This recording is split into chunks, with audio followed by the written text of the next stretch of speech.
Let's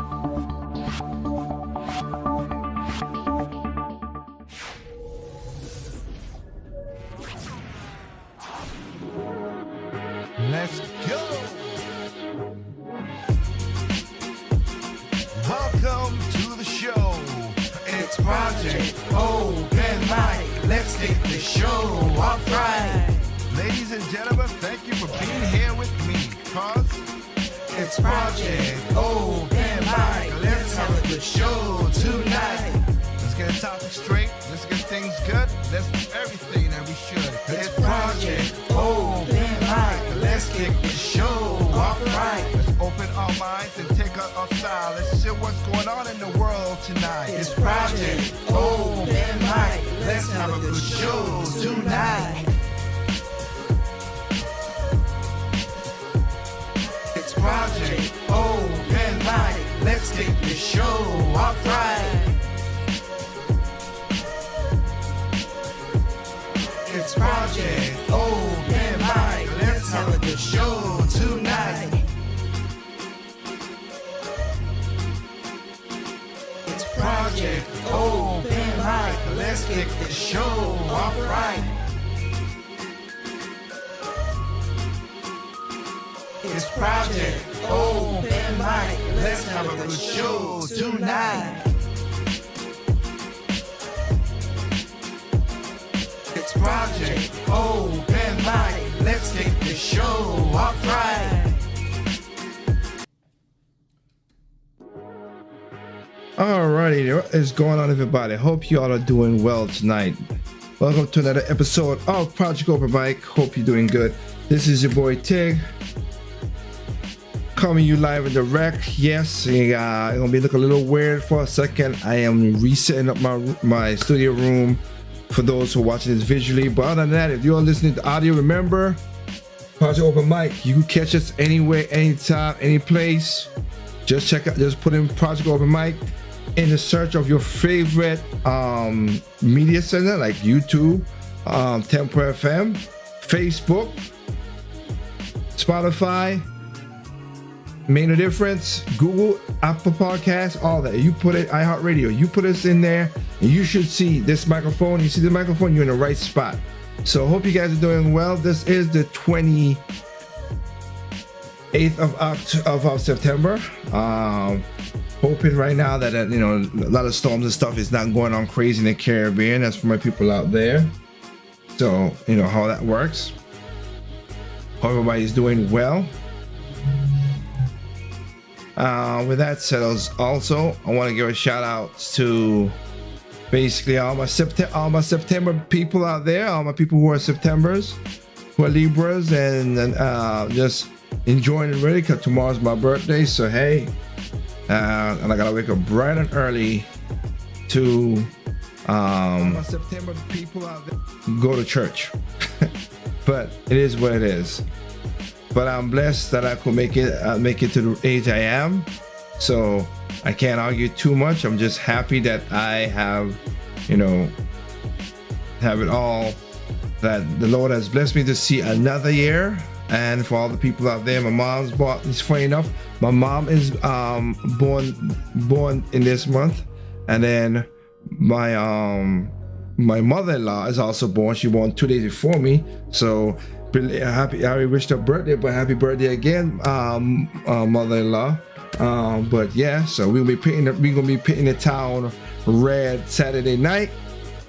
So hey, we're gonna get out there and do the dang thing.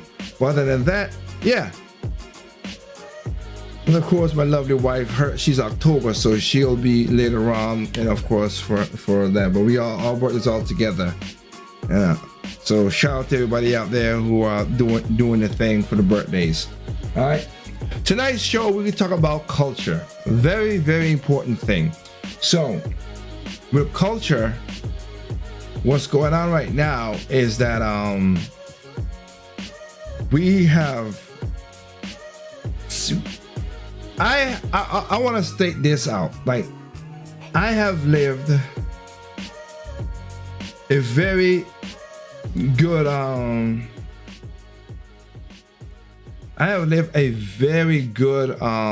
life. I thank the Lord for that. But also, I have also been born at the right time. Me and my wife talked about this. There's a podcast. If you go to the old podcast and stuff like that, we talked about it. I think it's episode 104. We talked about this, but we talked about how it looked like the later part of the 80s, and this is for the younger folks who are listening. The later part of the 80s, the 90s, and the early part of 2000s, I think that was the sweet spot. The reason I'm saying that because politics wasn't like in your face. Was it happening? Yes, it was in your face. 24/7 news wasn't going around and around like crazy how we have now, because we didn't have a lot of these channels. Didn't have that. Also, we didn't have let's see that way. All right. We had our moral compass in America was going the path, going a good path. We weren't talking crazy stuff. We were learning from the past what to not do. We're learning new technologies, new stuff, and we were doing good things. But then, like I said, for blacks, the only major thing I can tell you at that time, blacks, and off the top of my head, was a Rodney King thing. That was bad, and yes. But we had comedy. Comedy wasn't full of, it was political, but it wasn't this jab, left, right comedy stuff. Again, black shows was perfectly, we were perfectly represented. We had no ratchetness. We had no craziness, which we're going to be seeing it tonight. Musicians were making a lot of money back then because you could produce and do a lot of music. We'll be talking about that. The movies, what a little cultish, yeah, but they also wasn't forcing stuff down our throats. They weren't doing that. But I will say, we had a lot of good family-oriented shows, blacks, whites, Hispanic, and then you have the George Lopez show. You had you still had the golden age from the Bill Cosby show to the Martins, to the Fresh Prince of Bel-Air, to the Family Matters, to the Mr. Kringleman, Mr. Cooper, Sister. Even like I said, a lot of the show with a Boy Meets World. What's the other one that was on there? Boy Meets World. Step by Step. We had all those. We had those. We just had the show was that. But 2000 came. We saw the changing, and then from the teens and up, we just start seeing craziness. Religion was again has its place. People wanted family and everything, but for some reason, corporations start, and it didn't start then, but corporations start digging into every single thing to try to get you to buy throw your morals out the window. That's the best way I could put it. So tonight's show, I will say this, and I'll give a preemptive one again, like last week's show. It's gonna have a little curse in it. I apologize for it, but it's again, just gonna let. It's not gonna be as a lot as last show, but it's going to have some in there. So again, for little kids and stuff like that, be careful around it. But we're gonna be going into a lot of we're gonna be in a lot of things in here tonight. So tonight, like I said, we're gonna talk about culture. Tonight we're gonna be talking about how, like I said, the green, and how we talk about environmental and all this stuff. That's part of the culture. Religion now is getting disrespected in the most messed up way, which it shouldn't be. The music industry is basically now is going to be for the while at this moment the writers strike is basically going to be done. And I apologize, but I said it in my videos before. I just don't care if what they're writing is what I've been watching lately has been trash. So if I'm stopping you from writing this, I'm like, y'all are trash for some of that stuff that you're writing. Just saying, pushing this gender crap down people's throat and everything. I don't like it. But then also we're gonna have how again Congress, how everything has changed. And last but not least, again, so people now are learning what's going on, and they're starting to fight back against this. And also, when people talk about, oh, the Democrats and the white man and all this stuff is done by, people need to understand it makes no difference what a color is. That's why I always say evil is evil. I'm gonna show you again. I'll show you many evils of people and black people and all this stuff and white people, and you're gonna see both on this side, of course, all that. But here's the thing, though. I don't like the whole, like, I should be happy that a black person is stealing from me, even though I should make a big fuss about a white person stealing from me. Here's the thing: I don't want nobody stealing from me. I don't care if you're Asian or whatever. You should not be stealing from nobody. You should live an honest life. So we're gonna get into all that in tonight's show. But just to bring it up, last night we had since this is a topical show, last night was again the Republican debate. And I will have to say, Vivek Swamy has done it once again. He doesn't want to stand out, even though Trump is in there. And it's right now the Republican now is trying to find ways to get Donald Trump off the ballot. Which again, that's why I'm not a Republican, because again, they done some crazy stuff. With John McCain, it was between John McCain and Barack Obama, and I did not vote for John McCain because I think he was crazy, and I was happy that I was surprised. Yes. He was a loon. I respect him that he served his country. Mad respect. But just because you serve doesn't mean that you can't have bad ideas or be an evil person. Like I said, evil comes in all shapes, size, color, creed, height, sex, nationality, or occupation. Evil's evil. They're evil doctors. They're evil cops. They're evil teachers. And they're great teachers, good teachers, good cops, and good people. It just goes into that. But the thing about the culture is now it's how I say, it's like, it's not, it's now become the line between black and white, good and evil, has become so mixy, so gray that we have gone beyond the black and white and just push the button beyond it. And I don't like that at all. I really don't. So like I said, so tonight we will just get into those kind of show. Let's talk about, so we're going to touch on this. I'll touch on this at a later date, of course. But I want to talk about, again, remember press secretary. Remember the secretary of energy. That crazy lady who's corrupt. I'm not surprised by this. I know, right? But said how, again, she's the one who set up the whole thing that we should not, she and Biden, we should not have oil, big for oil, natural gas stuff in America, but we spend more money and more, and of course, is more environmentally not good to get oil from Venezuela and Israel and Iraq and Iraq and whatever, and then spend hundreds of millions of dollars to ship it from there to here, we could just dig it up and just supply it. That's the problem. But here's the thing though. They like to push this electric vehicle. I'm sorry. I've said before, again, we should preserve all the oil we can on this planet as best as we can, because when that oil is gone, the world's gonna hurt really, really bad. Or black gold, as they call it, that is literally the good stuff on this planet. Yes, we're still there trying to get solar power. We're still trying to get wind power. We're nowhere close to it. And again, solar power and wind power cost a lot of waste. E-waste waste that you can't even break down and recycle. The fiberglass from the I've shown this on my past shows.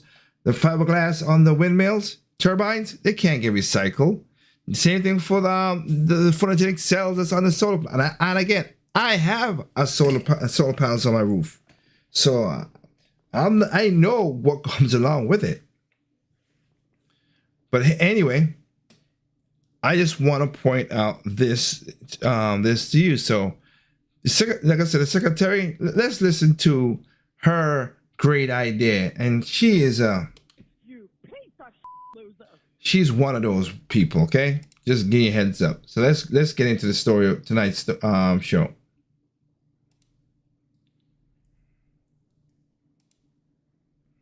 Because I played when she was like, I can't stop them. She laughing.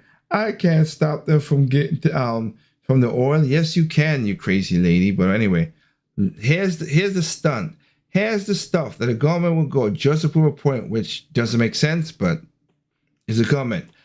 Government does not produce money. It doesn't make money. It takes money. That's it, and spends it. That's the two things government does. Take it and spend. They don't produce money.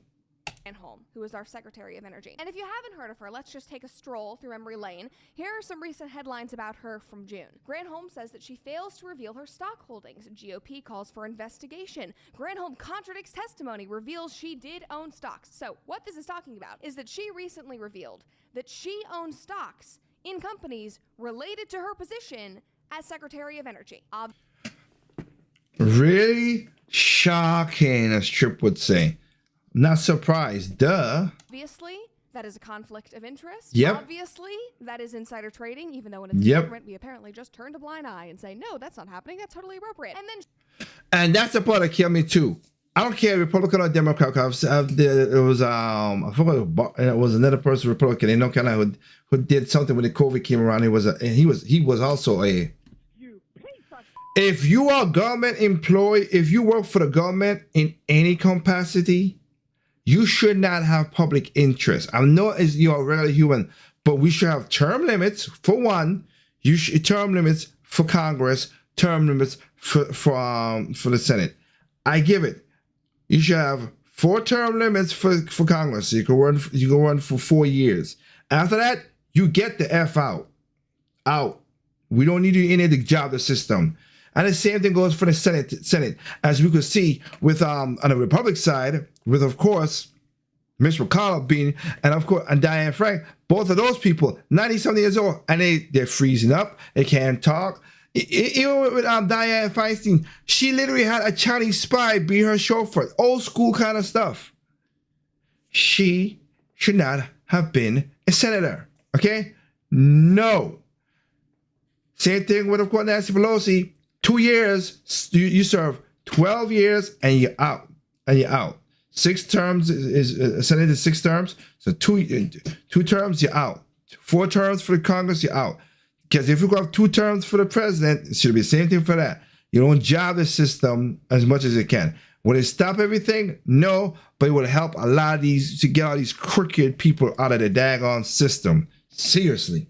Anyway, she denied it earlier this year, saying, no, I would never do that. No, I don't own these stocks. And then everybody found out that she actually did. Here's a quote about it. Secretary Granholm admitted that she broke basic ethics rules. She has not been transparent about her shady finances. Today's financial disclosure does not address those failures. She still owes the American people answers about her finances and her false testimony. I know. You ain't getting, we ain't getting nothing. She gonna make her money. Again, the best example I told you is when we had to get them GFC bulbs and stuff for GE, and who miraculously bought a lot of stocks in GE at that time. Oh, her name starts with N, and her last name is a Pelosi, but also she's a Nancy Pelosi bought a lot of stocks and made a lot of money, of course. And then, of course, are we using the GFC bulbs now? No, because it was stupid. And you think they're going to do the exact same thing with electric cars? It's not going to happen. I'm not against electric cars, but let the market control it. I don't want a government forcing this one. There's some things I understand the government should do. This is many of them they should not be doing. Now, I just did an episode about age and term limits. Exactly, that's what I said. They need to be termless because they should not be. And I'm talking, and this is on both sides. And on these geriatric people in government buying stocks. Anyway, back to the story. Granholm decided that people needed a distraction, I guess, from discussing her stocks, that she Of decided course. to give people a news story, and she certainly did. Part of her job is convincing the American people that driving electric vehicles is amazing and we should all be very excited about our future when we're not allowed to drive our gas-guzzling cars. And she decided that the best way to show that electric vehicles are the future and that chargers can truly be found anywhere would be to take a road trip in an EV for 4 days. One article said that Granholm's trip through the Southeast from Charlotte, North Carolina to Memphis, Tennessee was intended to draw attention to the billions of dollars the White House is pouring into green energy and clean cars. The administration's ambitious energy agenda, if successful, could significantly cut U.S. emissions and reshape America's lives in fundamental ways, including by putting many more people in electric vehicles. You heard it, but you heard the first part of it. Billions of dollars going to what? Their buddies, their friends. Not to help the American people, but they have the slight few. And boy, did she reach her goal of drawing attention to herself in these cars, but not in a good light, which is very classic for the Biden administration because I think the only attention they draw is negative. You know that means you suck. Here's a headline about the event. Electric cars have a road trip problem, even for the Secretary of Energy. Yeah, you don't say. You think so? And government officials are not protected from the failures of EVs. Here's another headline about her little road trip. The Secretary of Energy's messy EV road trip included a family calling the cops about a blocked charger. Now, obviously, these are exactly the type of headlines that you want on your pro-EV press tour. So let's dive into exactly what happened. She apparently had a team of people driving in front of her to make sure that wherever she would be stopping would be safe and that there would actually be a charging station available for her in her car. Because obviously all Americans have that luxury to have somebody drive ahead, make sure the gas station is nice, make sure there's a good clean bathroom, make sure that there's a charging station available. What are you? I don't have one of those. Now, at one point, Exactly. her advanced team realized that there were not going to be enough plugs to go around. This article reads, one of the station's 4 chargers was broken, the others were occupied. So an Energy Department staffer tried parking a non-electric vehicle by What the fuck? one of these working chargers to reserve a spot for the approaching Secretary of Energy. Like, this is already a comedy waiting to happen, guys. She had an advanced team, which is ridiculous in itself, and they weren't even in EVs. No, duh, which I'm not surprised by that. We're going to show you the great power of EVs. We're going to just drive one EV with the secretary in it, and we got to make sure everybody knows to get out of the way because the secretary is coming down the road. Department of Energy staffers on their pro-EV road trip trying to convince Americans that these are so amazing, that EVs are the future. They weren't even driving electric vehicles. Saying that you're holier than thou, virtue signaling, I love the environment, I'm so amazing, I'm saving the world. You are driving a gas-guzzling car just like the rest of us. Thank you very much.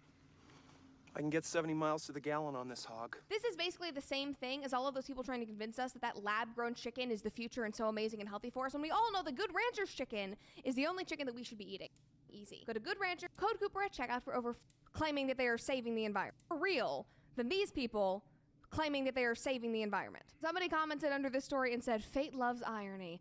Another person said, the real problem is the jokes are running the country. Somebody else said, that's true. Was trying to make this trip in a non-Tesla. Now, I saw a lot of comments like this because a lot of people were saying that Tesla's cars have a much longer driving range than other EVs, and that the charging network is far superior. There are many more charging places, but obviously no one in the Biden administration would be caught dead in one of Elon's cars. So I do not think that she was driving a Tesla. But if that is your experience with Tesla versus other EVs, obviously drop it in the comments. Tell us about it because I am interested in how they differ. I think that would be the only electric car that I would actually get because I support Elon and don't support the others. But anyway, like the headline said, the cops were called. So let's get back to the story. Oh, wow. The advanced team is waiting at this charging station in their gas car, blocking one of the charging stations. A family pulls up, sees that a gas car is blocking one of the chargers. They're sitting around waiting, thinking like, why can't I charge my car? They ask if they can charge. The people say, no, we're holding it.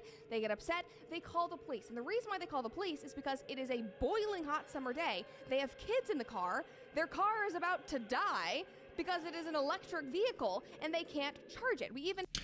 And again, that kind of shows you a little problem with the electric cars again. Remember what I told you when I did a show when we had the ice storms and stuff 2 years ago, maybe? So, and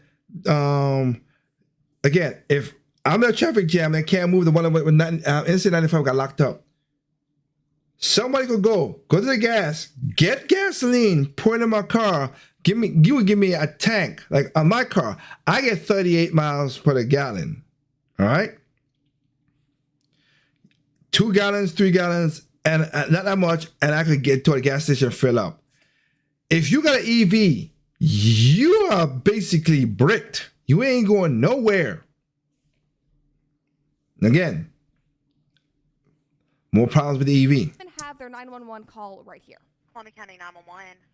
Hi, I'm calling because I'm in the Grovetown Walmart at the charging station, and there's literally a non-electric car that is taking up the space who says they're holding the space for somebody else, and it's holding up a whole bunch of people who need to charge their cars. They're still here, but one spot opened up, which is like not them, but there's other people who are waiting to charge, and they're still here, and they're not an electric car, and the sign says that it has to, you can't park here unless you're charging. What kind of car is it? It's a Corolla. It's black. Do you see a tag number? I can get it, but they said that their person's going to be here in 2 minutes that they're holding the spot for, so maybe. Well, now I'm charging, so I don't even care anymore, but yeah. Okay, I've got a deputy on the way. Can you see the tag number? Oh, they just got here. Go take a picture of the Corolla tag. So it wasn't even just them. There was a whole line of people waiting to charge their cars in this parking lot where there is a limited number of chargers. One of them is broken, and this team is just waiting. No, sorry, we have something very important coming. We're gonna sit here with our non-electric car. I cannot emphasize that enough. The irony is just insane. It's laughable, but it's also so sad because, per usual, it's incredibly hypocritical. It's for show, like 90% of things in our government are, and it's harming real people. And this whole trip just ended up proving the exact opposite point that she set out to prove. Thank you. America is not ready for this type of transportation. Now, their little No places was not their only issue on this road trip. Here's another line from the article. They said, on the Secretary's road trip, that stop in Grovetown included a charger with a dead black screen. At another stop in Tennessee, the Chevy Bolt that I was riding in charged at 1/3 the rate it should have. Electrify America says that is not an isolated problem. A faulty rated while the company works on a fix. That reminds me of when you're at an airport during a layover and your phone is like on the verge of dying because you've been sitting on the plane for hours on end because obviously it's been delayed and you're sitting on the tarmac, so you've been scrolling on TikTok and your phone is about to die and you're walking over,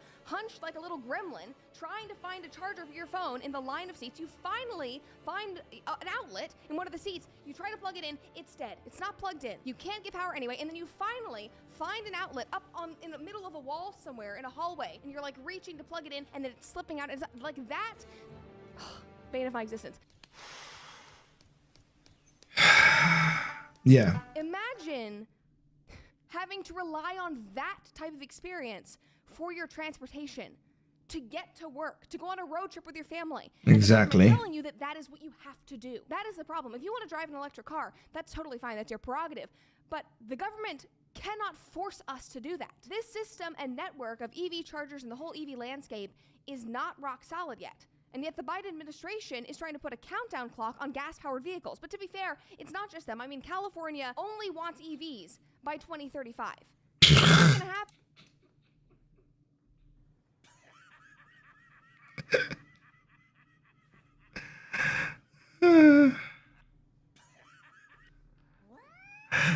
You ain't. You're not. You're not. But whatever. And they have a lot of work to do. I mean, good luck trying to get Americans to switch over from EVs when your own Secretary of Energy can't make it from Charlotte to Memphis without having a catastrophe. And like I said, we'll be coming back to this lovely story in a future episode, because again, as I showed in another previous show and the video, in China they have graveyards of brand new electric cars just sitting in the graveyards because they were just doing it just for the numbers. They didn't care. They didn't really care about electric car thing. And right now they're building more and more coal plants. So again, most of the pollution comes from China, India. No matter what we do over here in America. And again, let's get it straight. I want here to be clean. I don't like seeing trash on the road. I like seeing people doing nasty stuff and spilling everything. But let's be the dumps, the trash that's in the ocean and everything, all the plastic, everything. They're coming from basically two major countries. Just saying. So, it's weird how that works out in that regard, right? While we are talking about that, I want to talk about this as well too. So again, language and everything, but I want to shout this out here. This is why culture is important. You can see what he's going to break down. So listen to, again, there's an interview between Charleston White and I think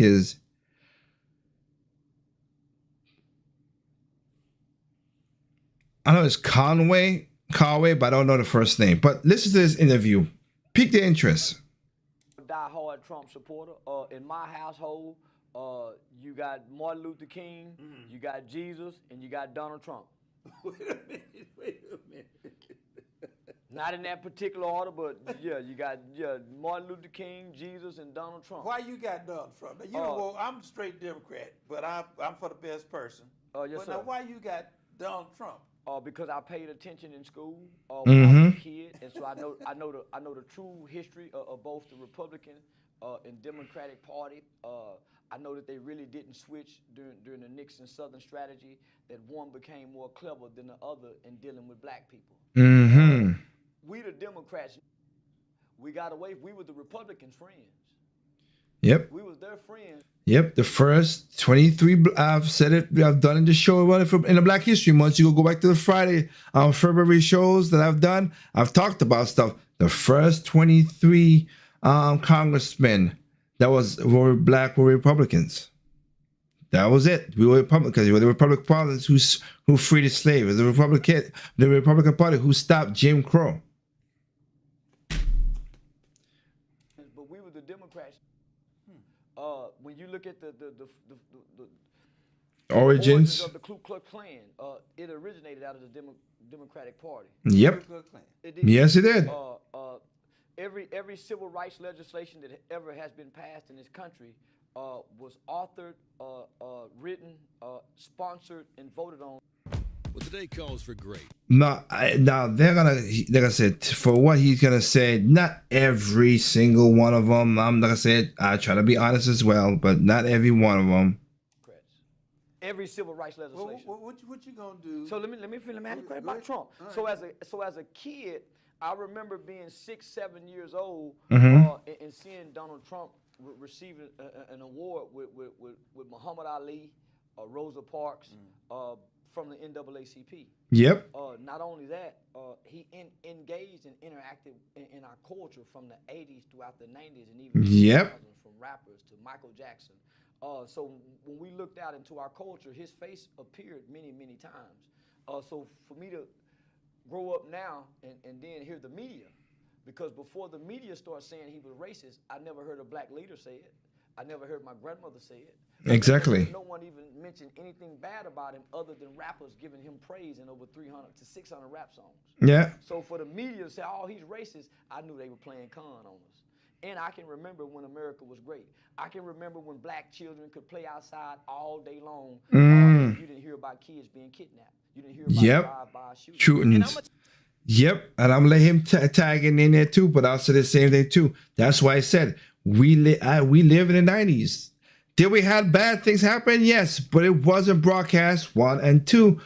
We had common sense, we had family values, we had a lot of stuff, but certain politicians didn't want that to stay like that.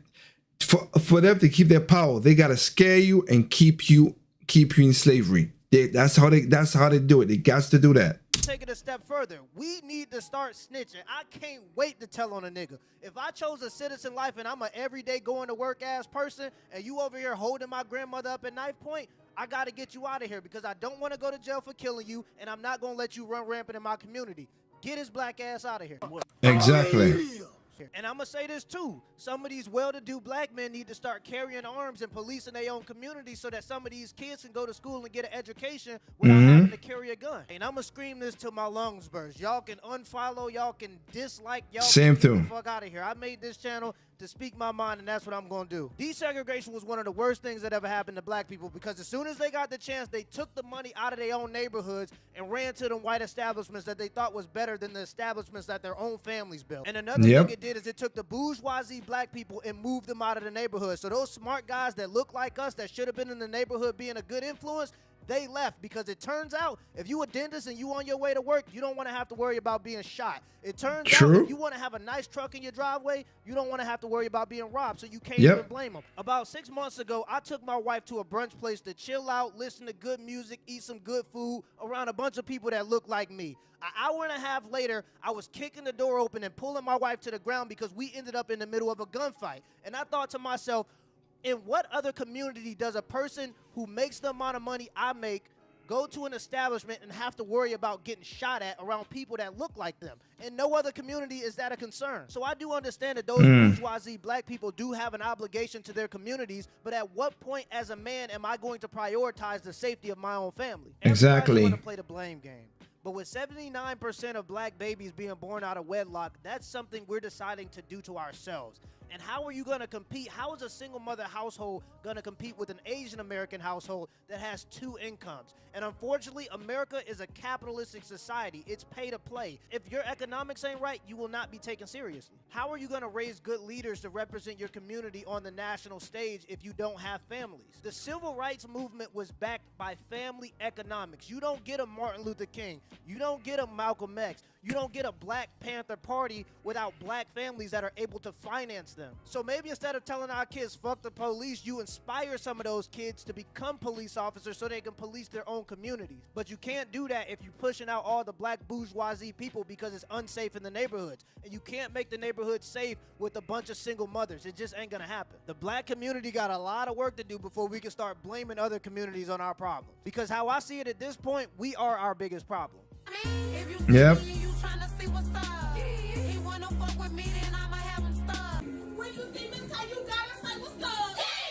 See?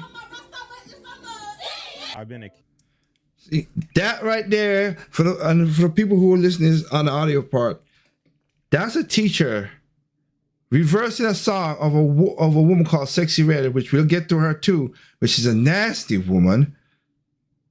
Like, that situation, they're singing a song, ski means, this is why, like I said, it's broken down. This is why the culture is falling apart. A teacher should not be doing that in a class at all. We using these things, these phones. Everybody's using these phones for everything now. Yes, I'm not gonna say I'm not a part of the thing because I use it for my videos and the videos on the channel, Project Open Mic. Yes, but I don't need the validation of my thoughts to show you, because I know I am correct in my heart of hearts. I know that what I'm doing is the right thing. I'm not hurting nobody. I'm not messing with nobody. I protect my family. I try my best to pass on knowledge to people like y'all who are listening worldwide, and to people who are close to me, and mentor for young black males and some young girls too. Because, like, literally, like, I have mentored to a lot of young black men. And I'm proud I've done that. And I'm going to continue to do that until my dying day. God, let's leave that way.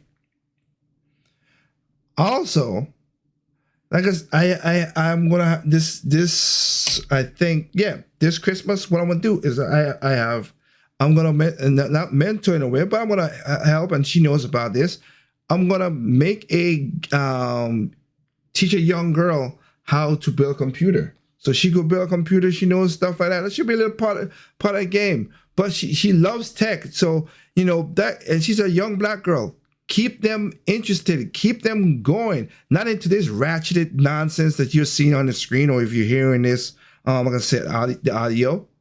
A teacher should not be teaching young kids songs like this at all. And like I said, we'll get back into Sexy Red in a little bit later. Anyway, but yeah, let's go to the next thing right here. Of having sold out. They said I know that feeling because they always try to tell me the same thing too. Oh man, you are not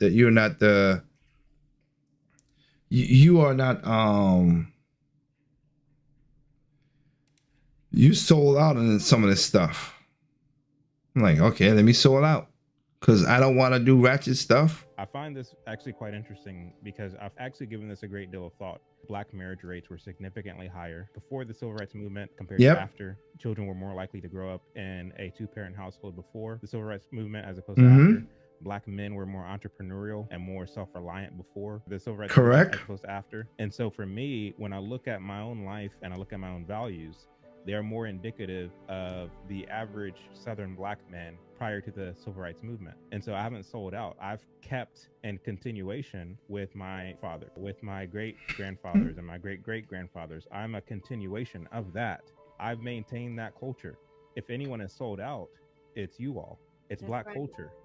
Y'all sold out the entrepreneurial spirit, family unit. Y'all sold out of that in pursuit of what? The entertainment industry's version of what Black culture is. Voting is any kind of measure of where a person stands in terms of how they identify. The fact that 90+% of Black folks vote for Democrats, the party that basically reinforces everything the entertainment industry says Black culture is, if anyone has sold out to insist upon the modern entertainment culture that you now call Black culture, I'm not the one who sold out, sir. You are. My thoughts exactly. Everything that made Black American culture amazing got flipped upside down. It's to the point where if you're an articulate Black man, other Black people will tell you you ain't Black. If you have a problem figuring out whether you're for me or Trump, then you ain't Black. Everybody wants diversity in the Black community except for diversity of thoughts. And the thing is, our grandmothers and grandfathers taught us better than that. Before you went into that store, your grandma told you, pull up your pants, don't embarrass me in front of these white people. Because she understood that we are a part of a minority group and culture. So in order to represent yourself in the majority, you have to be able to assimilate into that culture. How you gonna be able to get the job if you walk in there with your pants sagging talking about, hey, man, say, man, woody, woody, woo. Other Black people might be able to understand you, but they gonna think you retarded. How you gonna talk yourself out of a situation with the police or represent yourself in front of a judge if you can hardly speak the language? They gonna think you did it. To be honest, the Black community has a habit of pushing out well-to-do, especially well-to-do conservative Black men. They call them lames, they call them boring, and they make fun of them until they become successful from their principles, and then they go, why you ain't helping out the community? Y'all niggas shame me because I wanted to read a book instead of throwing a football, and now that I reap the benefits, you expect me to help you? What I'm basically trying to say is presentation is everything, especially if you are part of a minority group, and shaming the people who want to be better is a recipe for disaster. Let me know in the comments. That is so true. And I agree with that 100%. And I want to even take it to another level with this one right here. I want to take this. This is right here. Check this out. Now, this is the religion part of it a little bit. These are people, God bless them, go out there and do ministry. But remember, I always said, be careful of what you put in your kids in colleges, because the teachers, you gotta be careful of them. These teachers are cuckoo for Cocoa Puffs up in there. And I feel for the children. Wow, what a waste. The poor children. I feel for the children. So check this out. This is cordial and peaceful. But of course, you'll see how this elevates more. This is a Christian group, black, so black and black, there's no white whatever in this one, Christian group, asking questions, being nice, being cordial, but then, you know, the devil just has to come in and do his evil. Check this out. God loves you, man. It is the love of God of why you're angry and why you're mad. How you doing, young lady? And I can tell you something else. I had an abortion 2 years ago, and I don't regret it at all. So you have a white man throwing tomatoes at the front of the group. Again, there's a white woman there too, and other than black people there. But listen to how this woman, I use that term loosely, really I do. I want a little bit, but listen to her. God, all I say is God love you. You know, like you just move away, just move on. But they can't. Leftists have something in their brain that says we got to attack, we got to do something. Again, you'll see what I'm talking about.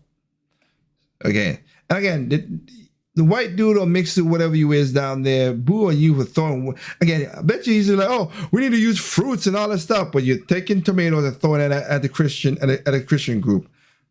Such a brave man. And I also bet you, yeah, you're wasting the food. Jeez. What? That's what I said. Culture has fallen. I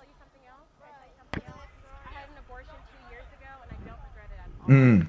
They yanked the fetus out of my uterus. They yanked the fetus out of my uterus, and I'm so happy. That just tells me that you are not a discreet woman, one. And two, which is just disgusting. But anyway, she said they yanked the fetus out of her.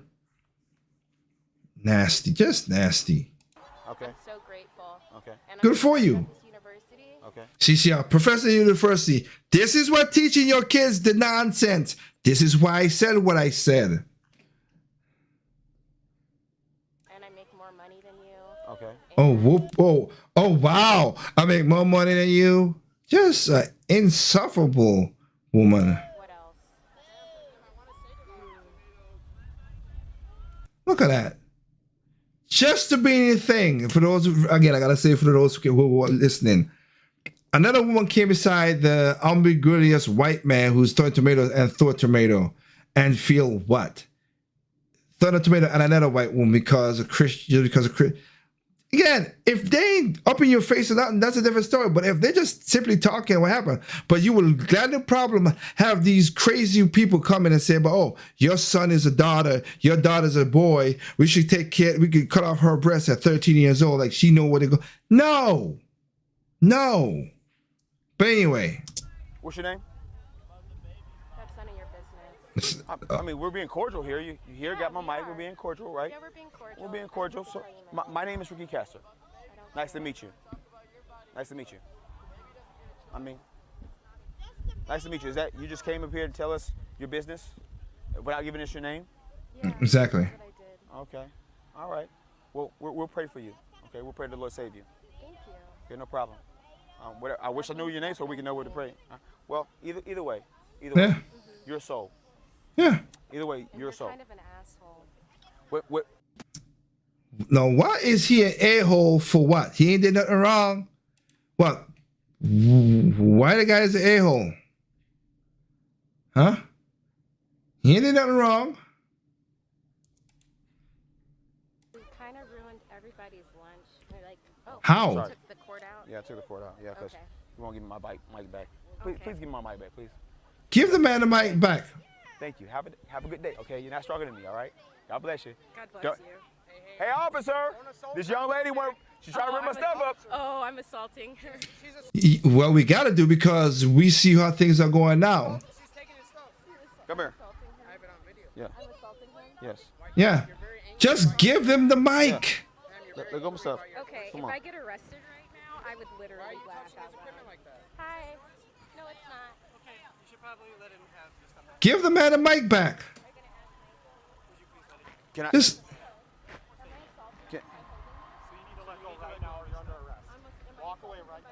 What? That's simple. Walk. And there's a video I'm gonna talk about this showing anything to a black woman who, they gave her multiple times to walk away. Did she walk away? No. And it's bad what she did. No. This is what we were talking about just earlier with Trey was saying it before, which is the Angry Poor Man podcast. He was saying the stupidity is taken over, and makes the bourgeoisie or people like me and him and my wife and everybody, the normal the people who got common sense and logistical sense, we're leaving, and that's all that's leaving is these morons, these idiots, these geniuses. But yeah, you became you're a professor again. You're a professor at school teaching what? Because I guarantee you ain't teaching nothing that make anything different. Walk away. This is one of the problems we have as black people. Point taken. I'm sorry, but it's the truth. If it's not going your way, walk away. But did she? No, she didn't. So let's rewind it back again, and you see there's cops. One cop came, now it's two cops came. Walk away. You took the man's mic and you're just holding on to it. Why? I don't know. Let it go, yeah. Can I?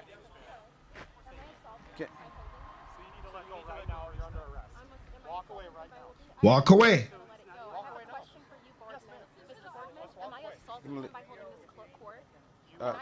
Can I get my stuff? Can I get my stuff, ma'am? What? Why is it so? Why do they gotta make it so difficult? Why?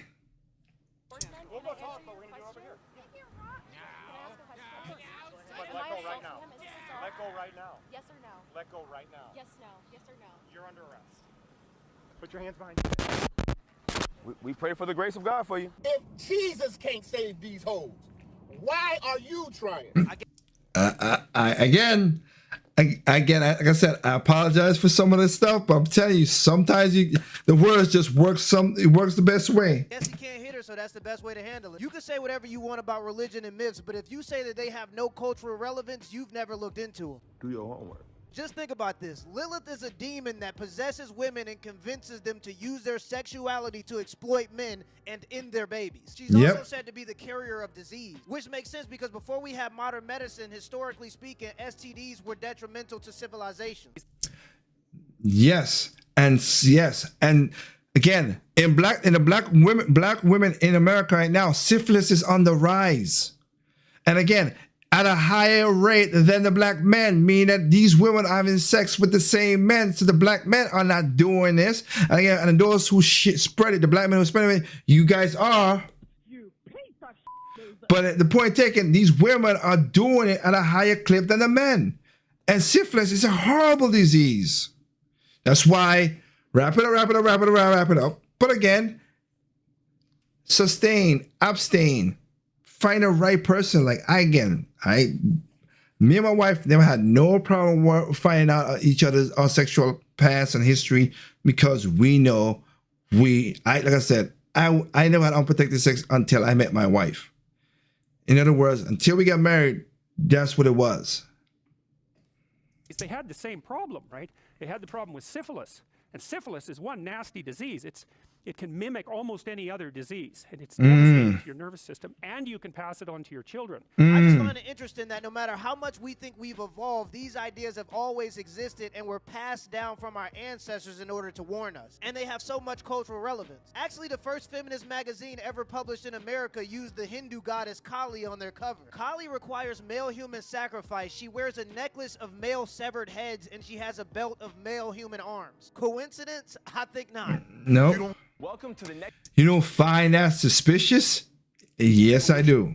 Yes, I do. I find that very suspicious.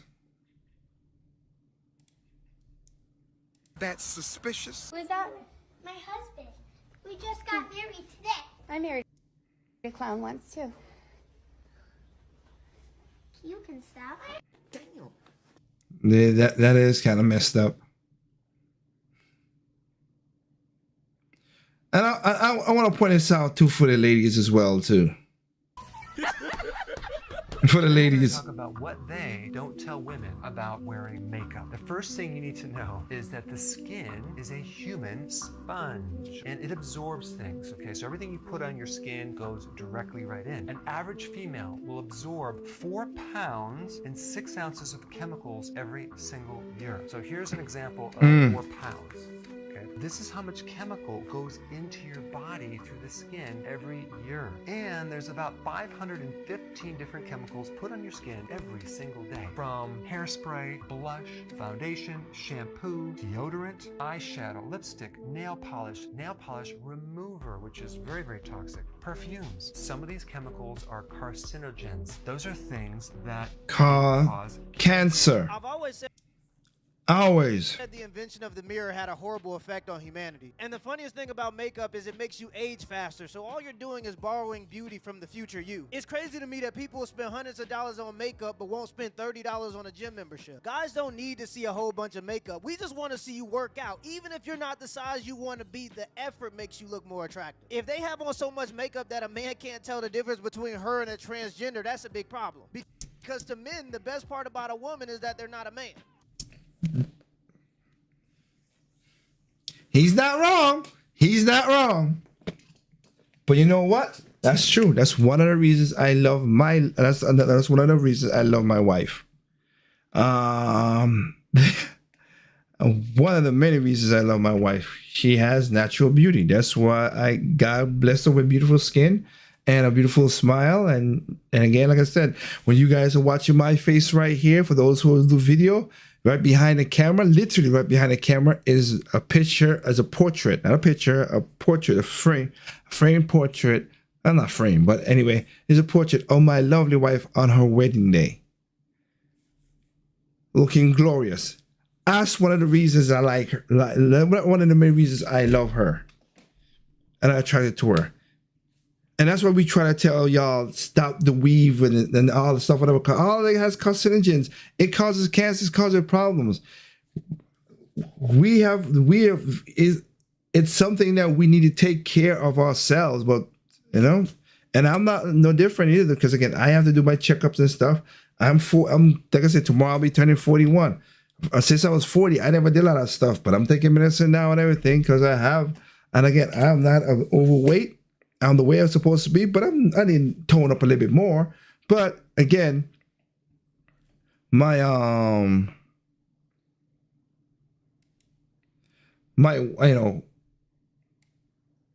wife and now I have a wife and a family to take care of and everything like that.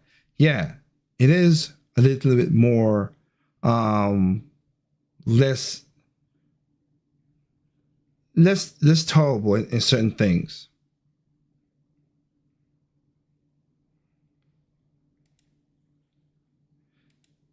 But let's continue going on here. I want to talk about something that's very important to me. The music industry. I am a musician, as people would know. TT Records is my company. I've been doing this for 20 years, and I thank the Lord that I've been blessed to do it 20 years. But I'm trying to work on an album for next year. But the music industry has gone. We're now doing TikTok stuff. We're doing short videos. We're not doing. I'm gonna still do albums, but we're not doing albums. Will never happen again. Music nowadays is run by TikTok, and you can maybe get a song to chart well. Albums aren't being made anymore. There aren't conceptual albums like Christina was doing, like Justin was doing. Those don't sell. It's a singles market game, and it's a gimmick game at best. Some viewers may find this disturbing. Viewer discretion is advised. Yep. Hi, my loves. It's Destin Choice, and you're watching Choice TV. So for today's video, I feel like I had to really get on here and talk about why the music industry is going broke. So as we all know, the music industry has been going through a downward spiral literally for the past 20 years. I want to say ever since CDs pretty much went out of style, music has pretty much depleted and went downhill. And we've seen a massive turn in the music industry. So much that even nowadays, literally any and everything gets on. I mean, look at all the people within the past 5 years that have been able to blow up. Yep. I mean, currently as we speak, one of the hottest entertainers and female rappers in the world right now is Sexy Red. Which is weird. And people will say, I can't rap. She can't rap either. And Sexy Red is a decent rapper. Not really. She's insanely mainstream for some odd reason. I mean, when you look at someone like Sexy Red, you wonder to yourself, why is she famous? Because she came out with a lipstick line recently, and let me just tell you that when I found out what she was naming her lipsticks, that's when I was like, okay, this world is going to hell in a handbasket. Wow, what a waste. The poor children. Exactly. I got a lip gloss brand, and the names for my lip gloss is something that nobody would have ever thought of. Yeah, because we're not crazy like you. I got one called Nut, and it's the color of some nut. I got one called Gonorrhea. It's green like gonorrhea. I got one called Yellow Discharge, like how girls be having yellow discharge. No, son of a bitch! Holy Jesus. What is that? What is that? Pink, booty hole brown, coochie juice. And coochie juice is clear with silver glitter. It's cute, like the cute, and it smells good. And it's so like, you know, people gonna talk but other people was like, you is a marketing genius, because it's so fast. Because people are stupid. And that's why I was saying at the end of my show, people are stupid, individuals smart. Good Lord. Speaking of Sexy Red, let's also talk about Moneybagg Yo. So Moneybagg Yo is one of the most successful rappers in this current, past 2 years. And did you guys know that there's been a lot of controversy surrounding around him and a lot of other entertainers because they can't sell out arenas, but Exactly. yet they keep booking arenas? Look at that. Look at that. That is what I'm saying for the audio people. This happened. I've seen this live myself. Who nobody knows about Shuffle Alliance, that's a group name. You could go check out our music. Shuffle Alliance or Locomotion Band or whatever. People barely hear us. But go to the O2. We had a lot of did we sold it out? No. We did not sold out the O2. I'm not gonna lie to nobody. We did not sold out the O2. But you know what? We had 60,000 people, close to 70, but over 60,000 people in the O2 though. We had more than half a capacity filled. This is not, what you can't see the screen is, this thing is just, look at that. It's basically empty. There's nothing there. It's basically empty.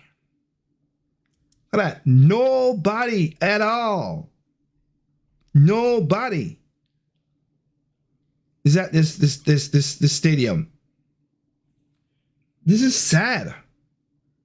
But me had that, and then I performed at the biggest performance the show I ever done. Of course, it's most kind of a captive audience, so you could really think about it too. But it was what was it? Where we did a show, we did shows in Belgium for Tomorrow World, and we had millions of people partying, join the music that we produce. Arenas, bro. Like, I swear to God, I'm so motherfucking heated right now. I can't stand for somebody to talk shit and I can't get to them. Cause you're not talking about Nate. So for those of y'all who didn't know, we're currently going through this crazy thing in Hollywood right now, where a lot of actors and entertainers and directors and screenplay writers and anyone that's involved in the entertainment industry has pretty much been walking out of work. So as we all know, the writer's strike has been huge right now, where a lot of people in the entertainment industry are not going to work until these corporate giants that control most of the streaming platforms and most of the television networks give a bigger piece of their pie. And it's been horrible. So I live out here in Los Angeles, and Tashina Arnold has been out here in the front lines during the writer's strike. And she recently came forth and said that she's not making that much money like a lot of people think she is, after she is literally one of the most influential actors of our time. This is Tashina Arnold. This is Pam from Martin. This is Rochelle from Everybody Hates Chris. And even she's struggling. My name is Tashina Arnold. I officially became a SAG-AFTRA member at age 13, back when it was just AFTRA and SAG separately. So I've been in it that long. I've been in show business all my life, since I was 11 years old.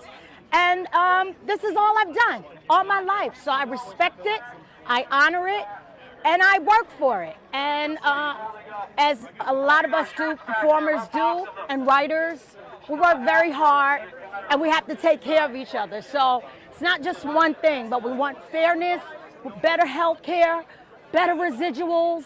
I literally get 1 cent residuals. I'm like, the paper costs more than the residuals. So we just got to make a change, you know. I'm not against corporate America, but corporate America has to share not a crumb of the pie. They have to share a piece of the pie, and we want a full piece. So let's go. Let's do it. Now to me. See, and I'm not against Tisha Arnold for that. I get what she's saying, and I understand that. Again, the Writers Guild. Again, if you start writing crappy stuff like you've been writing for the last couple of years, you will be doing good. Trust me. Recent examples, the new Snow Rider is supposed to come out. Yeah. We'll see. But I get where she's coming from. And now we're going to the music part. Here's this part, which, it doesn't affect me because I own my stuff, but I get it. It matters even worse. The music industry is also participating in the writer's strike. Not everyone, but a good portion of people who are songwriters are now going to be involved in the writer's strike. So recently, a very popular singer-songwriter went viral all over social media because she spoke out and she said that as a songwriter, she has gotten so many awards, so many accolades, but yet she's struggling. I am a Grammy award-winning songwriter. I have written for some really awesome artists like Zendaya, Jason Derulo, Cassie. The celebrity aspect of the entertainment industry is what really makes it hard for us to advocate for ourselves because it erases your humanity. Fame does not equal money. Fame means everybody knows you. It doesn't mean everyone's paying you. I'm excited about the WGA and SAG strike because it's giving people the opportunity. It's like lifting, like to be behind the curtain. Songwriters and producers are independent contractors. So it is our right to a contract. It is our right to negotiate our pay, but we're denied our rights. Our income is controlled by the government, while record labels are able to negotiate with a Spotify or an Apple. Songwriters and publishers are not. We have to go through the Copyright Royalty Board, which is 3 judges in DC who decide how much we make for streaming. Right now, we get 15.1% of the total revenue in the US. That 15.1 is split between your publisher, all your co-writers and the producers and, everybody that has publishing on the song. Record companies make the lion's share. They are a very big culprit in why songwriters are making such little money. There is a whole working class of people behind the scenes in the music industry that are struggling right now. There are people who are quitting. There are people who are starting to pivot into other things. Stuck in a cycle of old habits. That right there, I'll say it again. I understand that. Totally do. I'm a musician myself, and I wrote songs for people as well who have done that, and I get where she's coming from, but I saw what the industry was going to be like, and that's why I stayed independent. Again, I ain't made as much money as I could, but hey, I did what I did. Because they can't survive off of writing songs. And it's so crazy because the thing is you write these massive songs and you see the whole world dancing to them and celebrating to them, and you're broke. It's really hard on your mental health as well. I talk to so many people who are suffering from depression, suffering from anxiety, suffering from suicidal ideations, because it's a real mind to be a part of creating something that you are watching make everybody else rich. We deserve to be in a free market and to negotiate directly with the people who are using our music, just like the record companies and the artists are able to. So what really brought me to make this video was the fact that Katy Perry, one of the biggest entertainers in the world, where she was in her prime back in the early 2000s. Most of us, I don't care who you are, we all love a Katy Perry song. Firework, I Kissed a Girl, Teenage Dream, everything. Taylor Swift is one of the most influential pop stars of the early 2000s. And come to find out, Katy Perry just sold her publishing for a couple $100 million. When I heard that, my first instinct was, wow, this is getting scary. Katy Perry hasn't even been in the entertainment industry for 20 years yet, but yet she's selling her publishing. Someone selling their publishing doesn't make any sense to me unless they've been around for at least 2 or 3 decades. Someone like Beyonce, Smokey Robinson, or even someone like Aretha Franklin, that makes sense because they have a catalog that extends decades. But a lot of artists who are in our recent times are selling their publishing. But unfortunately, it wasn't just Katy Perry. Oh, there's it multiple recently more. made headlines that Justin Bieber sold all of his masters for all his past albums and past singles. I'm talking about all his music, like Baby, What Do You Mean, his entire album Purpose, everything from 2023 and before, he sold to a major media company. And it's unfortunate because he sold it for a reported $200 million. I'm not sure how accurate that number is, but he sold most of his masters for $100 million plus dollars. And that's really unfortunate because Justin Bieber has sold over 150 million records worldwide.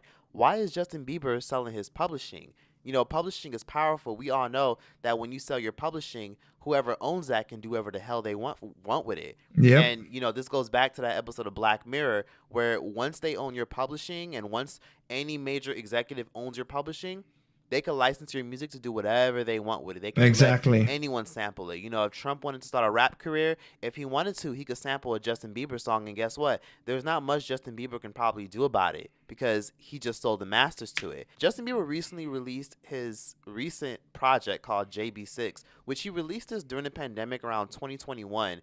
And unfortunately, this heavily underperformed.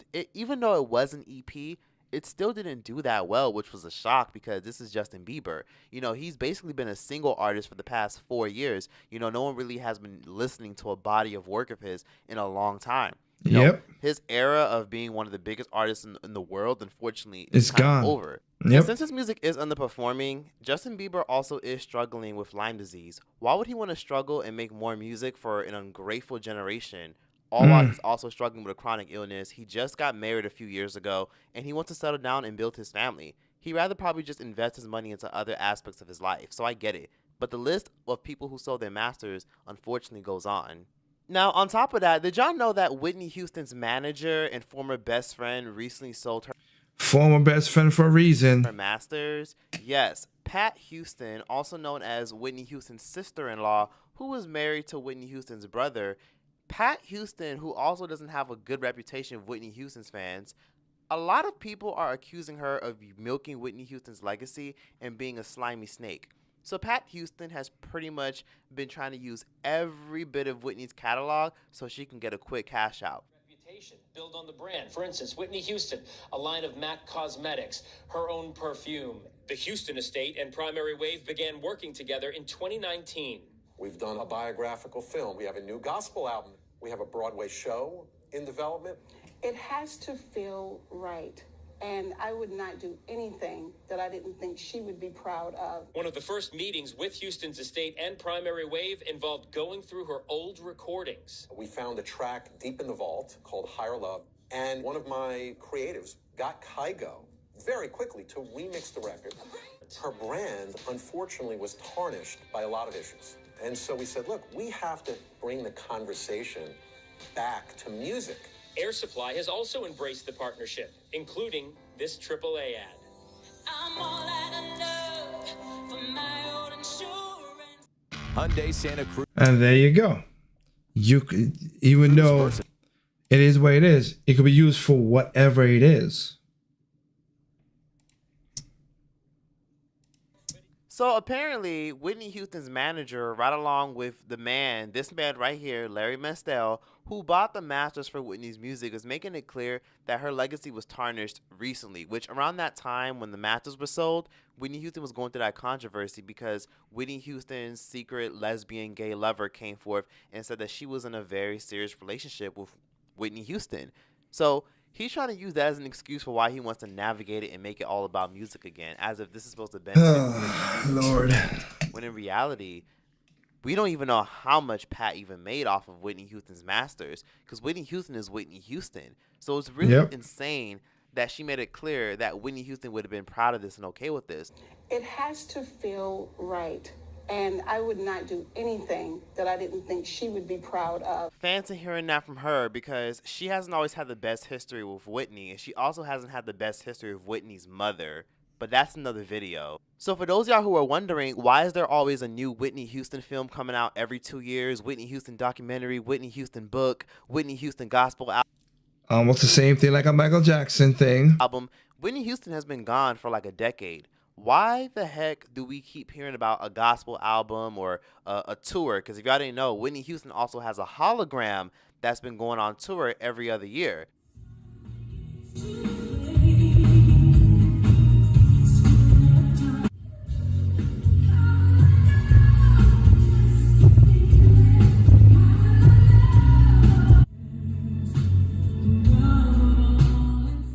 this is sad. And again, I met the woman, and I really wish she would. The advice that she has given me when I met her, I wish she had took her own advice. I really wish she did. First of all, who the fuck is buying these tickets? Who is trying to see this bullshit? Like, this is weird as hell. Yep. And let me tell y'all something.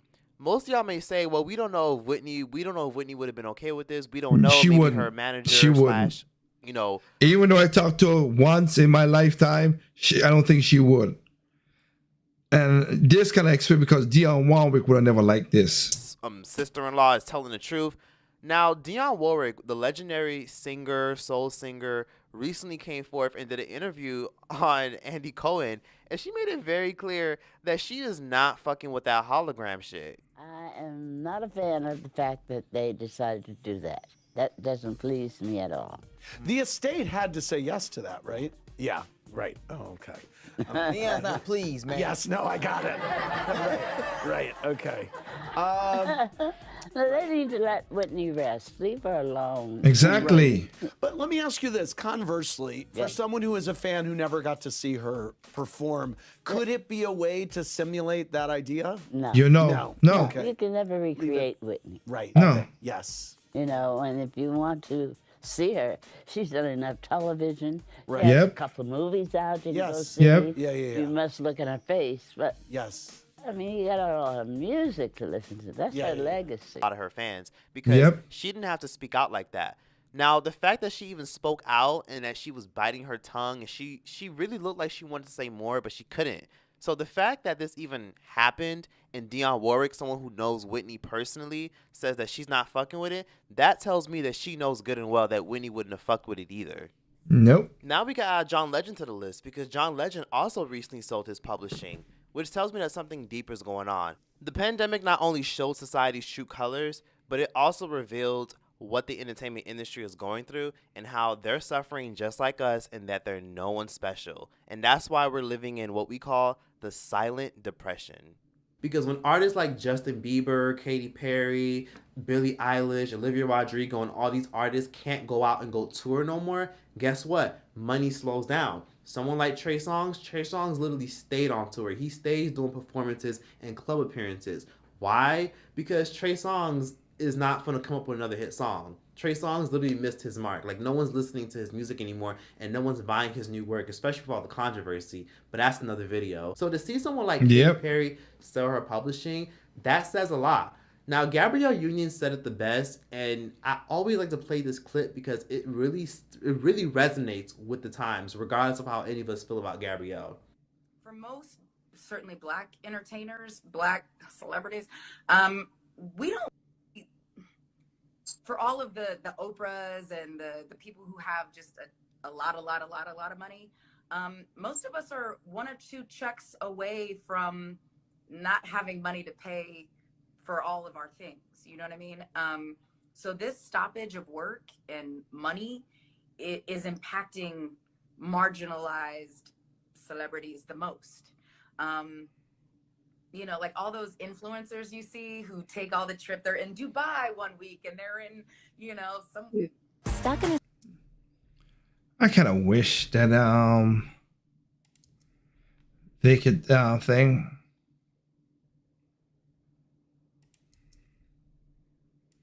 whatever, London the next week and Paris the next week, and they seem to be everywhere. They may not have a lot of liquid income, right? And you can't charge your rent. You have to pay your rent. So selling your publishing makes a lot of sense if you're getting older and you can't sustain yourself anymore and bills are adding up. You know, why hold on to your publishing when you can literally get 10 times of its worth that it's worth now instead of having it depreciate? Because, you know, TikTok recently announced that they're now going to have their own Billboard charts. And that just goes to show you how low the music industry is right now. Yes, it is. Why not they just take the $100 million while their publishing and their catalog is still valuable? Because it might not be valuable in the next 20 years because a lot of artists didn't predict CDs, you know, back in the 40s. A lot of artists didn't predict streaming in the 90s and early 2000s. No one predicted this. 1,500 streams literally equals one sale. 1,500 streams. Yeah. So artists have to get millions upon millions of sales just for their writers to eat, just for them to eat, and just for their Yep. label to eat. So now we understand why a lot of artists are constantly being shelved and thrown to the wolves, and why no one cares to invest into them. Because if you can't make streams, they're gonna go run to the Ice Spice, to the Sexy Red, to the 6ix9ine back when he was popping, to the TikTok star who just started rapping in his bedroom like 2 weeks ago. They're gonna put him under tons of artist development, even though he only has like 1 or 2 songs, and And it sound like they're gonna trash. make him a star because they see the public gravitate towards him more than they are a Moneybagg Yo. Then there's Lil Wayne. Lil Wayne recently sold his publishing, and Lil Wayne is a very powerful veteran in the music industry. Lil Wayne wasn't just selling his albums or the shit that he owns and the stuff that he wrote, he was also selling the catalogs of a lot of people who were signed to Young Money, which means he sold a good portion of Nicki Minaj's work, and he sold a good portion of Drake's work, which means literally he sold the publishing for Drake's Take Care album, Thank Me Later album, his album Nothing Was the Same, and anything before his Scorpion album where he released that song In My Feelings and God's Plan.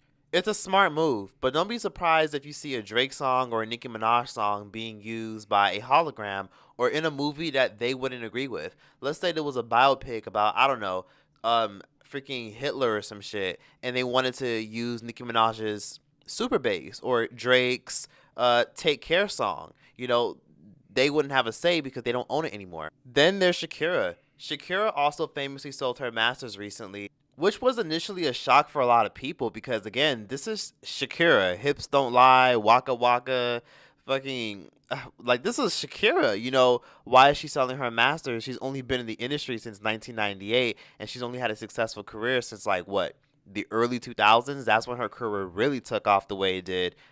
It's kind of crazy that she, of all people, is selling her masters.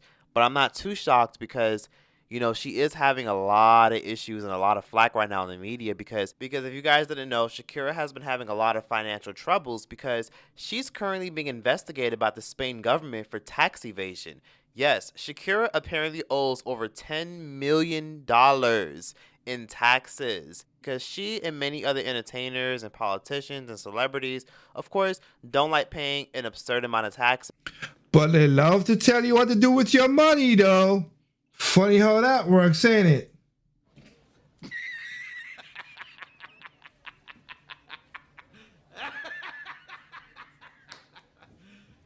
You serious? In the country that they live in. So a lot of times they'll go to different countries like Panama or Vietnam or Bermuda or somewhere in the Caribbean such as the Bahamas where they can clean and hide their money through different assets. Of failing to pay 14.5 million euros in taxes on income earned between 2012 and 2014. The general rule in Spain is, for each year, if you're domiciled in Spain, you owe taxes, and domiciled is defined for the most part as being there for more than half the year. You're supposed to keep a diary or a calendar of where you are on every day. A rep for Shakira has stated she primarily lived in the Bahamas. I'm not surprised by that, as he just brought that up there. But what can you say? During the years in question, not Spain, rejecting a possible plea deal last month, saying she has always cooperated and abided by the law, demonstrating impeccable conduct as an individual and a taxpayer. A lot of us can say, oh wow, $100 million, $200 million, that's so cool, that's good for them. But guess what happens when a lot of these artists and entertainers sell their publishing? They can literally use your music for whatever they please. Yeah. This man right here, Larry Mestel, who's one of the most powerful people in the entertainment industry and yes, he is right now, is buying so many people's publishing. And this is not going to be the first time y'all see his face. Y'all going to see his face 3 years, 5 years, and 10 years from now. And remember I said this. This man has trillions of dollars worth of people's publishing. I'm talking about Bob Marley. I'm talking about old bands from the 70s. I'm talking about songwriters for Elvis Presley, Presley's catalog. This dude is really powerful. And guess what happens? When you get to a point as an artist, when you sell your publishing, imagine if, let's say they want to use your face and use your music in AI. They can technically do that, and there's nothing you can do about it. He even said one time he's had moments where a lot of artists have reached out to him and said they didn't want their music being used in a particular commercial even though they had already signed over the publishing and he could technically do what he wants. And they had every right to portray her however they wanted because she sold her likeness away. She sold her image away. So they could technically do whatever the hell they wanted with her shit, and she was pissed. And remember this guy's name, Larry Mistel. Larry Mistel is a big reason why y'all see Whitney Houston being used as holograms. Why you see Whitney Houston having a documentary and a book and a gospel album and old songs that we never heard before, you know, being thrown into movies and stuff. Larry Mistel is a big reason why we see AI being integrated with Whitney Houston. So I'm telling y'all, this whole publishing and artist and with AI is going to get creepy. Scary, and it's building up into something worse. Yep. AI is really going to be taking over. You know, we even got AI artists, AI rappers. We got people putting Michael Jackson vocals on Ice Spice songs.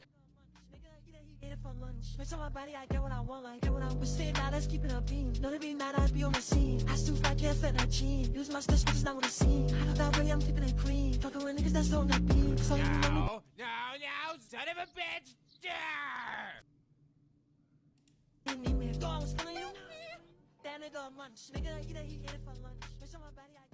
Sadness. We have AI, you know, Aaliyah singing Beyonce music, all that. So, you know, things are not going to look pretty in the next 10 years for the music industry. And, you know, it's going to be way harder to make it as an artist when you're going to be competing with an actual machine and a robot. That's why you gotta be independent. That's why TT Records is independent. Back in 2007, yeah, they tried to came from when we went 2 albums went platinum. They tried to went and buy our catalog back then because we had 2 albums that went platinum, and I said no. Could I use the money? Yes, but I know how the situation is. And that was 2007. So look what it is now, where it's just nasty how a lot of people are doing this now. So I'm telling you, it is just crazy in that. But I want to, let me see.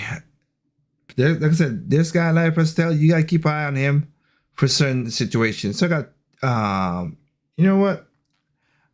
I could go even further than that, but I'm gonna leave it right here with this last one. There was 2 more I could talk about, but I'm gonna leave with this right here because I want to leave it on a good, uplifting beat per se. Y'all started to mess with people again with this stuff. Leave the damn children alone. I have no problem with anybody thinking when they get 18, you want to be a man, you want to be a woman, you want to be a cat, you want to be a dog. If you're spending your own money to do what you want to do, God bless you. You do what you gotta do. That's up to you. But other than that, leave them alone. So, Canada came up with this, and respect to Canada for what they did. I'm gonna share this right now.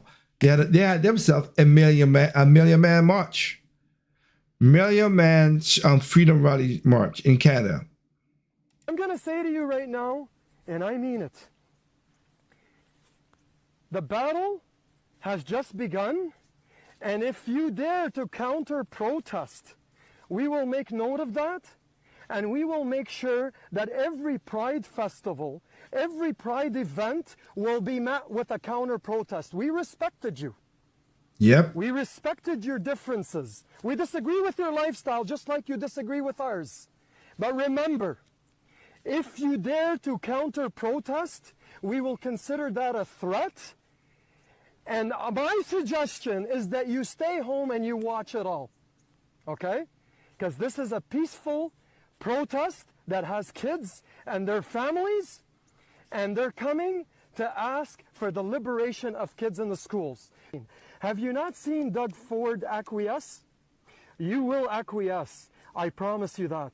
And we will make sure our legal team, which is going to be the biggest legal team in Canada, robs you of every penny you have.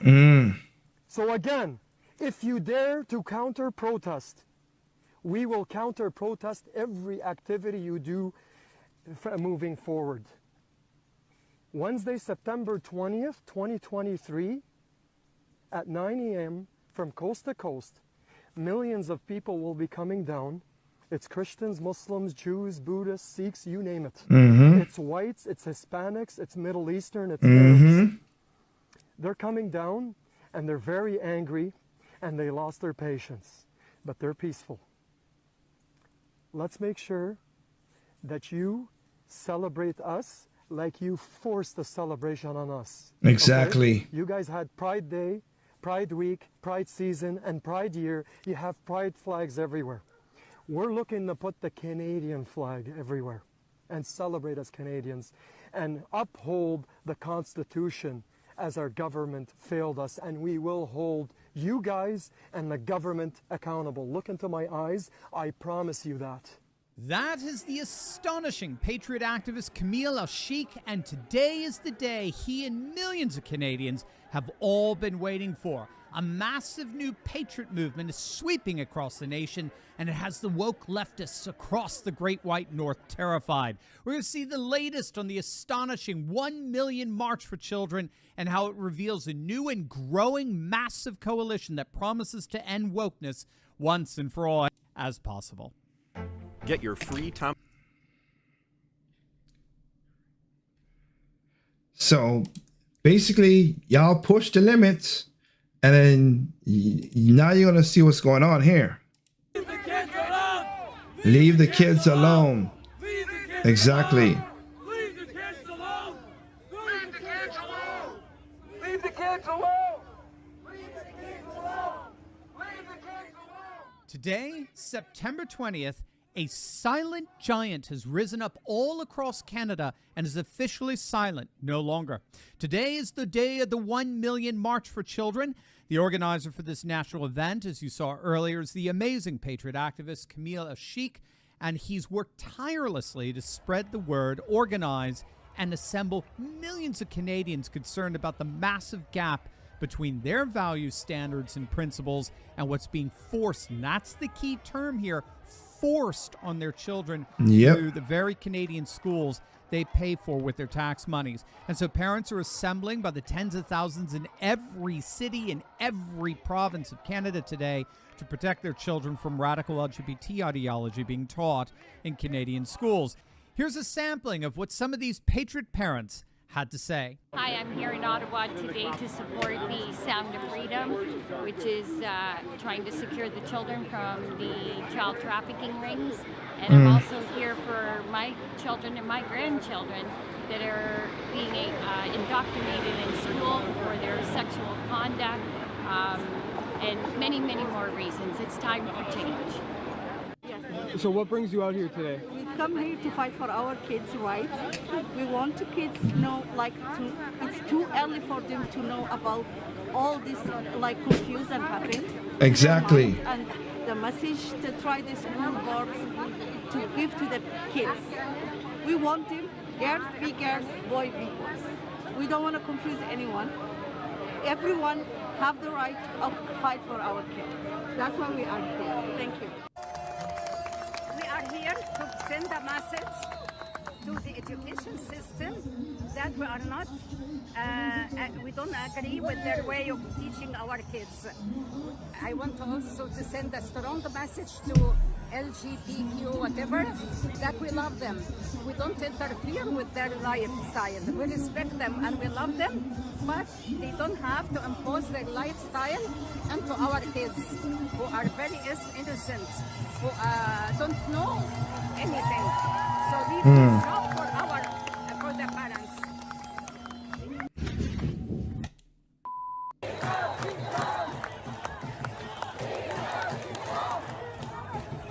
Leave our kids alone.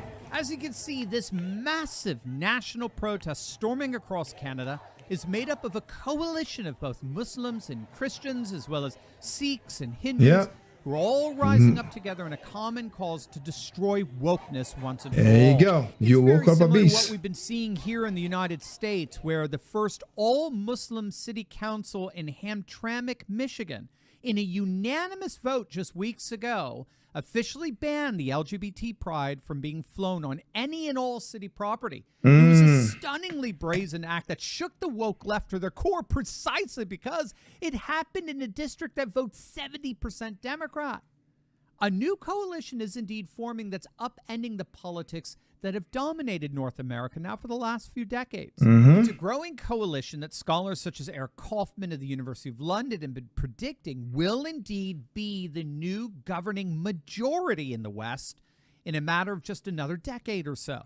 And this is because religious conservatives, when all is said and done, are simply outproducing, quite literally outbreeding secular liberals. Yep. I mean, for all intents and purposes, secular woke liberals have basically stopped having kids. All the demographic data demonstrates that. This is why they're increasingly assuming ownership over ours. They don't need to have their own kids when they've got ours 8 hours a day in their public schools. But as you can see, the more the secular left tries to assert control over our kids, the more a coalition of conservative religious parents are pushing back. And the problem for the woke left is that because they're not reproducing themselves, there's increasingly becoming significantly more conservative religious parents than them.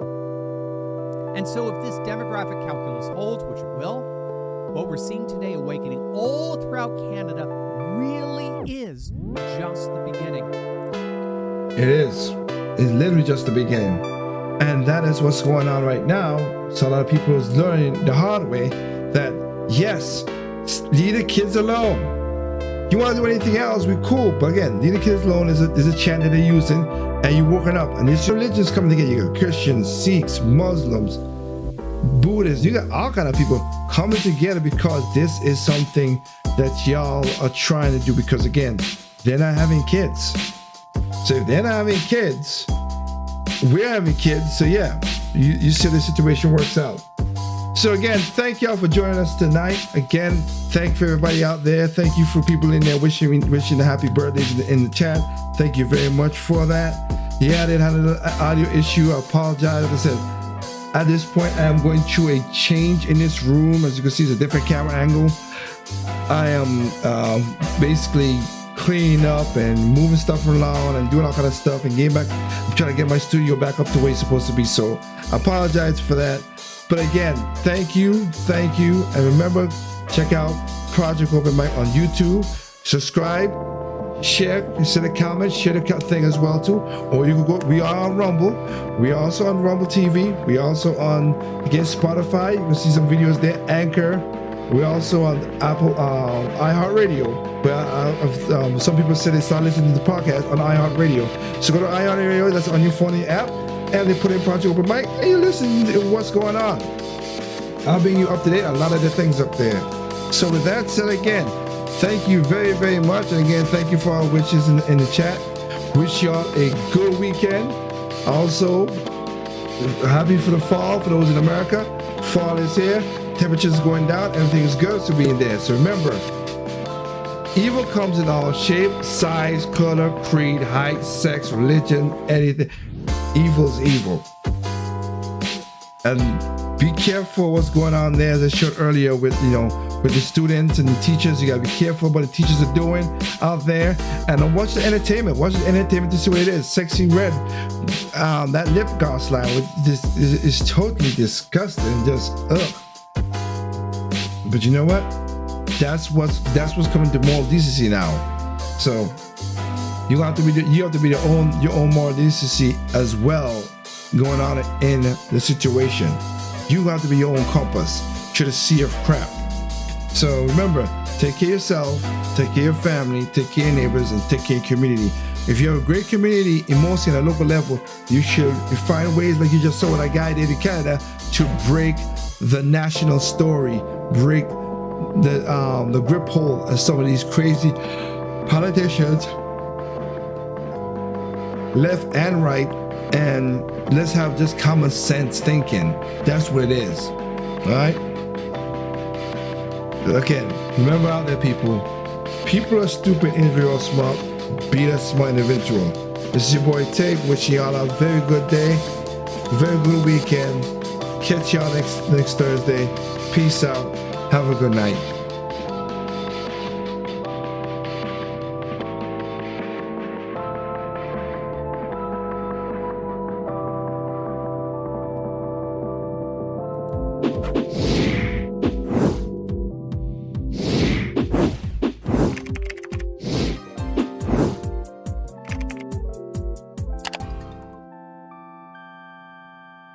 Bye.